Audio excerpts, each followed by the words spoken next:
Assalamualaikum warahmatullahi wabarakatuh. Hari ini saya akan mengajari kalian, atau lebih tepatnya mempresentasikan materi koloid di pelajaran kimia. Koloid, mulai dari pengertian sifat dan jenis-jenis koloid. Koloid adalah satu campuran zat heterogen atau dua fase antara dua zat atau lebih, di mana partikel-partikel zat yang berukuran koloid atau fase terdispersi yang dipecah tersebar secara merata di dalam zat lain, medium pendispersi atau pemecah.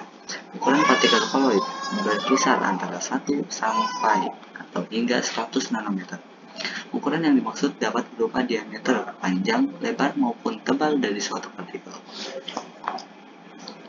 Koloid merupakan suatu sistem dispersi yang ukuran partikelnya lebih besar dari larutan, tetapi lebih kecil dari suspensi atau campuran kasar.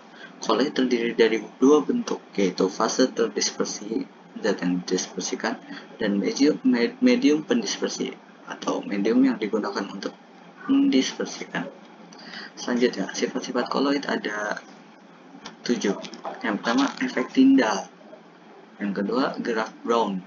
Ketiga, muatan koloid. Keempat, adsorpsi koloid. Kelima, koagulasi koloid. Keenam, dialisis. Dan ketujuh, elektroforesa. Ini sebenarnya dari masing-masing sifat-sifat koloid ini terdapat pengertiannya masing-masing. Namun jika dijelaskan memiliki butuh waktu yang lebih banyak. Jadi saya lanjutkan saja. Selanjutnya, macam-macam koloid ada 4. Koloid sol, emulsi, buih, gel. Koloid yang mengandung fasa terdispersi padat disebut sol. Ini yang fasa terdispersi padat.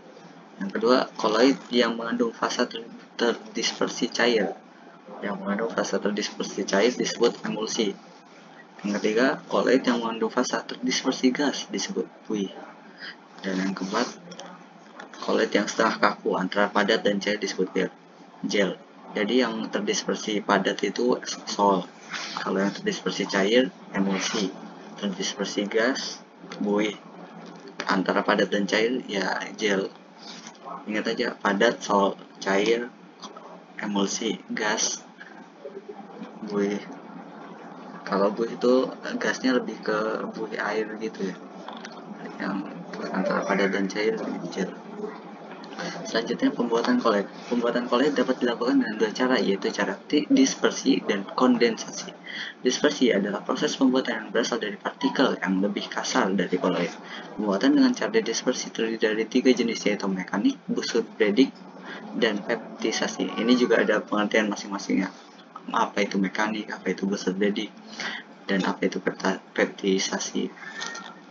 Selanjutnya, cara kedua yaitu kondensasi. Selain dispersi, ada juga cara yang disebut kondensasi.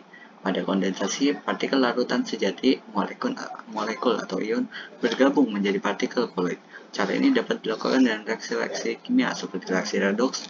Redoks itu yang petir, hidrolisis kayak hidrolisis garam, dan dekomposisi rangkap atau gantian pelarut.